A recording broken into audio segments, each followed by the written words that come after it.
Will you start the fans, please?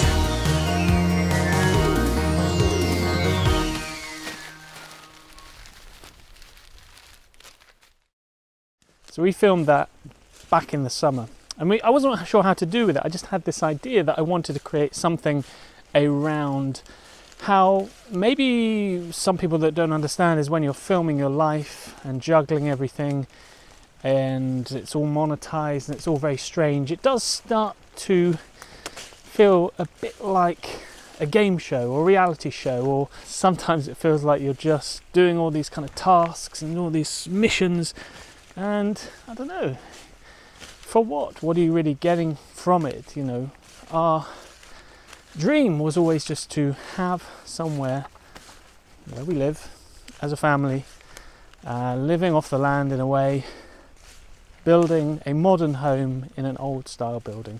That's always been the dream. The dream has not been to be ridiculously rich and successful and famous. I realised that we have some people that do watch us and are invested in us, and there is an element of that I need to share something with you, but at the same time I'm not sharing too much. And I've spoken about that before and I won't keep going on about it. But I will start by talking about YouTube and how it's gone. And financially, I'll share with you this year, we didn't make that many videos, so it's not too bad, I guess. But we made 9,000 euros through ad money. And if you compare that to the previous year, 2022, in the 6 months from August, most of it came from the video that reached 3 million views. We made 11,000 euros. So as you can see, unless you keep making some big hits and growing the channel, really it becomes very hard to survive off it. So you have to supplement it.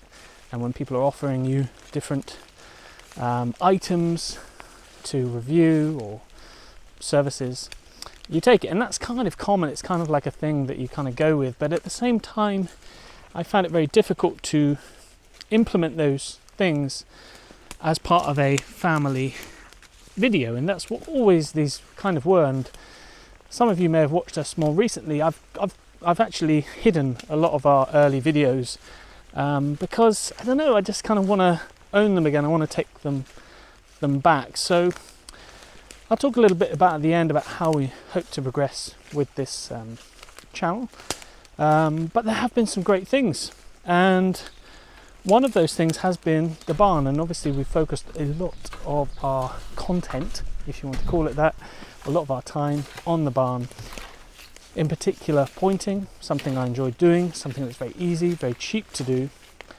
And for me, the highlight of the year has been when I did that wall in a week, because when I look back, I can't quite believe I did that. And I don't mean to kind of blow my own trumpet, is that the rest of the year physically I've been in a lot of pain, and I have these kind of dips and chronic pain crashes and everything. But for that 1 week, I set my mind to it and I went, I'm going to do this in a week. I'm going to do it all. And I managed to do it and film it and everything. And I'm really proud of that film. It's no talking, which some people are not going to like. But for me, it's I just very happy with that film, and I'm very happy with the job I did on the wall. So that's a real big highlight for me. And obviously we got in some help. We got some roofers in to fix the barn, the beam. And I do think with the weather we've had this autumn, whether it would have lasted, because it was so rotten that it probably would have fallen down. You never know. I'm going to say it would have fallen down because obviously we got it done. And now that's really opened up the whole garden. We can see straight through there. And we have some plans for it. And I don't want to talk about the plans too much because sometimes they don't ever happen. But to sit under there in the summer when it's hot, or in the autumn when it's raining, it's just going to completely change how we live outside. And I can't wait to see how that progresses over time. I can hear some of the dogs. There might be some hunts. That's why I'm wearing this yellow gilet. Don't worry, I'm not off to go do a protest or anything. Protest on my own in the woods, perhaps. No, that sounds a bit disgusting. So other than the barn, the other investment this year has been to do some of the windows and doors, French doors that we have on our property. And the original windows were from 1970s. They were wood. A lot of the glass had cracked and they were very drafty, not good in terms of heating the house. It was just seeping out. So we got some windows and doors. They took us ages to eventually order them and come. And maybe I'll talk about this on another video, but we did get a fitter to come in and do it, and he fitted them. He's very strong, big guy, got them in. In terms of the finessing, not good. There are a lot of leaks that came in, and I didn't really film that because I was like, not again. You know, not another disappointment in terms of something like that I have to rectify. And so yeah, I've been just sorting it out so the leaks don't come in. The good news is the windows are in. There are lots of things that we have to do because they jut out of the wall, which means we have to build a new wall. That's not the end of the world. We can put in a little bit of insulation along that wall, and then yeah, it does mean plasterboarding and plastering, which is an effort, and we currently live in there, but that is what it is. The main thing is we've got some lovely windows and doors. So another thing is we are rewiring the house slowly, and we're working on the office, and the office is really important going forward because Rebecca is now got a pretty much a full-time freelance position with a company creating content. It's different kind of content, it's writing content, but there's definitely a lot more money in content creation for other people than for us on this YouTube channel with me as the manager, that's for sure. So it does mean that a lot of our free time is going to be spent together as a family, probably with the camera down, and in the weekdays I will try and film whatever I'm doing in terms of renovation, and it should give me more time and hopefully give us more resources to invest in the house. And if I can show you how we're getting on, that will obviously be a bonus for everyone. And one of those spaces is going to be the office, and I'm currently plasterboarding that now, and we're just working out whether we should get a window for there. We've got the old window in there, whether we should just go and get another window now rather than having to undo it all later. And usually we're getting better at making those decisions more quickly, but this one we're just umming and ahhing whether to do it because it will change the configuration of where the window will sit. But that is the ongoing project at the minute, is to get the office done as soon as possible, hopefully before the end of January. Another success has been the shop. So we rented a shop for 70 euros each, so it's about 140 a month. We shared with a jeweler in our local town, and we had that for I think over 3 months. And it did take up a lot of, especially Rebecca's time, because she was in there. She could do her weaving in there. It was harder for me. I did a couple of days where I did some throwing outside the shop, and perhaps I should have done more, but I really couldn't get the right firings this year, and I was disappointed with some of my work, and I know I expressed that in the video and some of you were very complimentary and saying it's nice, but I don't know how I'm going to progress with the pottery, whether it will be an income perhaps, or whether I just need to really get everything else sorted in my life, and once that is, you know, whether it can ever be sorted, I can go back and have a space where I can go there and throw and get, you know, and actually put in some hours, do some reps, and then get better again, because I feel like I'm not really completely focused. Half my brain is thinking about other things. But it's been great, the experience of having the shop and selling to people, meeting people, making new friends. That was the intention with it, is because I think this was probably going to be our best opportunity. It just felt like the right time to do it, and we just went for it. And you know, looking at it now, we probably won't be doing it in 2024 because of, you know, time and work and energy and all of those sorts of things. So it was a great experience, and we loved it, and we put a lot of effort and time and love into the shop, and we thank everyone, if you're watching, that came, because yeah, we really appreciate all the support we had with that, and maybe it's something we'll do again in 10, 15, maybe 20 years time, who knows. The reason why I was in the woods was it's been really raining, and I'm just trying to get my bearings. There's the house over there, it's not over there. Just trying to work which way to go. I think I'll walk up here and wander around again. It's really lovely to have these woods at the end of where we live to walk around, and I haven't actually done much, and I would like to do more in 2024, is to put on couple of pounds over Christmas. I'm sure everyone has. And yeah, it'd be good to just get back exercising. And it's been very difficult actually to do a lot of exercising, physical movement.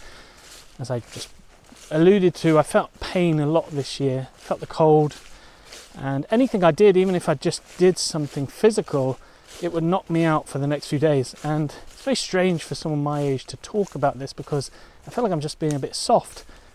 But the realization actually is that something is wrong, and I've got a blood test and see the results soon. But I found a solution, I think. It might be a sticking plaster, but I think it's changed my mood. And I think that's down to everything really. The signals in the brain and everything. And we can do a whole video on this if people are willing to listen. But yeah, it's a work in progress in terms of my health. And but I think it all starts in the brain and the gut, and changing the way I look at things. But often when you're in that spiral, it's very hard to do that. It's hard to stop thinking negatively. So 2024, think more positively. 2024 will be thinking more positively and doing things that are, you know, good for me, good for my body and soul, rather than getting too caught up in things and ruminating over them too much. You know, back into the woods now. Where we have spent most of our time and all of our videos pretty much is in the garden, and it's a place we love. It's the number one reason why we decided to buy this property, and the views that it looks upon, it just is magnificent, and I still sometimes can't quite believe it. And so making life work and continuing to live here is the most important thing, because it would fill me with a lot of sadness if we did have to ever move, because I do just love living here. But yeah, we spent a lot of time in the garden, and I'm not going to go over too much about that because we did create a video which I really like, and it kind of looked back at our last couple of years working on the garden and what we've been working on. This year we didn't have as much time to do things like weeding or planting because of working in the shop, but we still had some incredible harvests, and tomatoes were a real delight this year. We had a lot of peppers again. And moving into 2024, I think I'm going to be taking over a lot of the gardening duties, and I'm going to try and get organised, and I might even get a little tiller, because the weeds have really dug in, and doing a no-dig approach on a couple of the beds is not even going to be possible anymore. It's going to be a bit tricky. More recently, Rebecca planted, I don't know, 3 or 4 new fruit trees, and as we've said before, the Buy Me a Coffee page was always about kind of going towards the garden in terms of if you wanted to donate towards a fruit tree, and we will at some point organise who kind of helped us to get those. But into the new year we probably will be closing down the Buy Me a Coffee, the Patreon, and we have been putting a few additional things on there and putting ad-free videos. And the reason for closing it down is I don't know how much time and effort I'm going to commit to the new year in terms of this extra stuff. For me, this is now a hobby, this filming thing, and things may be fun sometimes and silly. Maybe I'll try less of that. Things might be like this, where I just go for a walk and talk, and some things may be kind of much more cinematic videos. I'm still trying to work it all out really, but I don't really want to have, I don't want to be, if people are paying money and I realise that, oh, I have to deliver something, I find that very difficult, because I feel very guilty if I don't do that. But I think we want to thank everyone who has supported us, and it was fun. There was an idea at some point in September where I would do about 50 videos in 90 days or something ridiculous. And I realised the effort involved to do it for the ad revenue on the video. I was like, oh, it's not worth it. It's easier. It's easier to go work in Lidl. And so, you know, I started to look at other jobs and apply for other jobs in different places. Another year has come and gone, and I guess, as always, we look to the new year, to new horizons, to change, and hope of a better life and even a better world. I am not someone who came here with any expertise in DIY, construction, gardening, you name it. Every year that passes here, I do become more and more skilled in different things that I would never have been able to do. And these are the things I kind of take with me, because the reason for coming here and not staying in a very comfortable sedentary life in England is because I don't know what I would have passed down to my kids. I don't know what skills I would have passed down. Holding a camera, looking into a camera like this. Okay, maybe. But really, I wanted to build skills that I could then pass down to my children. And if they ever bought a house and wanted things changing, that I could help without going, I don't have a clue, get someone in. And for me, that is where something is missing in the world. That we are just giving up because of the climate, because of whatever else, is the fact that we have to have hope every year, and we have to continue to learn and continue to pass down knowledge to the next generation and generation and generation. So I hope you take something from this. It's been a very up and down year, but 2024 is a new year and a new dawn for everyone. So Merry Christmas, Happy Holidays, and a Happy New Year. See you soon.